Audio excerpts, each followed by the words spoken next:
आता कारवाई थांबणार नाही. जर आपण बघितलं तुकाराम मुंढेची जी आहे ती अजून सुद्धा ताकद वाढवणार असल्याची माहिती एकनाथ शिंदेंनी आता घेतला मोठा निर्णय. जर आपण बघितलं तर तुकाराम मुंढे यांचं राज्यभरात जर बघितलं फूड डिपार्टमेंटमध्ये जे सर्वांसाठी आणि सर्वसामान्य जनतेसाठी अत्यंत महत्त्वाचे आणि चांगलं काम तुकाराम मुंढे करत आहे.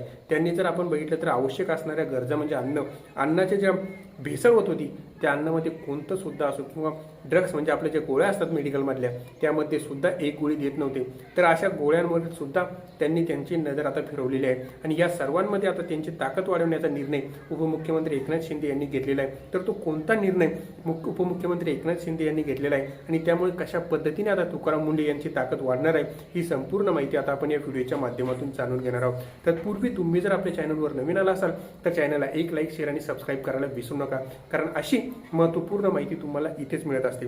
तर आपला आजचा जो महत्त्वाचा विषय तो म्हणजे आता कारवाई थांबणार नाही, तुकाराम मुंढेंची ताकद अजून वाढणार. एकनाथ शिंदेंनी घेतला मोठा निर्णय. काय म्हणाले एकनाथ शिंदे आता आपण ते बघूया. जर आपण बघितलं महाराष्ट्रातील NDA आयुक्त म्हणून भेसळ करणाऱ्या आणि ब्रँडेड कंपन्यांविरुद्ध आघाडी उघडणारे IAS अधिकारी तुकाराम मुंढे आपली कारवाई थांबवणार नाही. सध्या जर आपण बघितलं तर महाराष्ट्रात तुकाराम मुंढे यांच्या नावाने खळबळ उडालेली आहे. FDAच्या वारंवार होणाऱ्या धाडींवर मुंबई उच्च न्यायालयाने म्हटले की तुम्ही तलवारीने डास मारत आहात, हे चालणार नाही.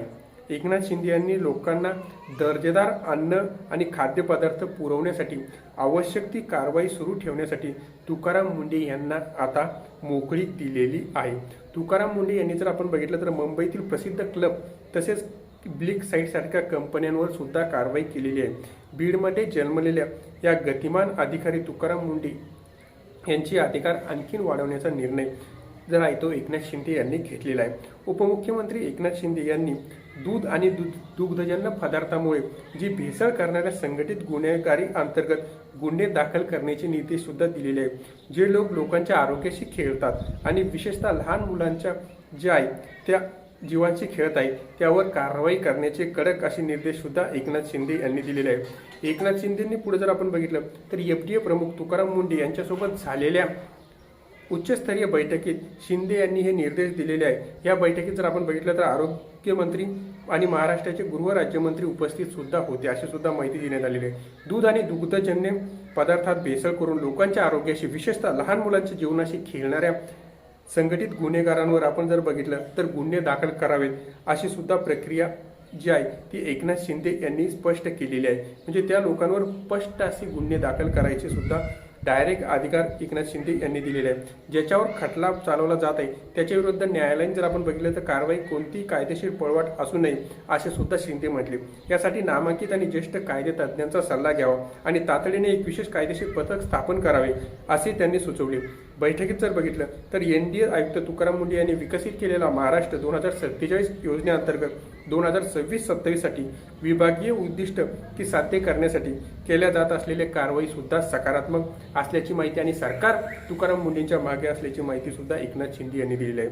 उपमुख्यमंत्री एकनाथ शिंदे यांनी सांगितले की भेसळीच्या प्रकरणाविरोधात कायदेशीर कारवाई अधिक मजबूत करण्याची विशिष्ट पावले उचलण्याचे अधिकार सुद्धा तुकाराम मुंढेंना दिलेले आहे. तर आपण बघू शकतो की महाराष्ट्रातील जनतेनं तुकाराम मुंढे यांना पूर्वीपासूनच सपोर्ट करण्यात आलेला आहे आणि जेव्हापासून त्यांनी फूड डिपार्टमेंट हे जे सांभाळलेलं आहे तेव्हापासून तर जनता त्यांच्या पाठीमाग आहे आणि तुकाराम मुंढे जी कारवाई करत आहे त्यामध्ये आता सरकारचा सुद्धा त्यांना पाठिंबा आहे. तर तुम्हाला काय वाटतं तुकाराम मुंढेंनी आता कोणत्या जिल्ह्याकडे आपली वाटचाल करावी यासंबंधी तुमचं मत काय ते नक्की कमेंटमध्ये सांगा आणि व्हिडिओ आवडल्या चॅनल लाईक, शेअर आणि सबस्क्राईब करायला विसरू नका. धन्यवाद.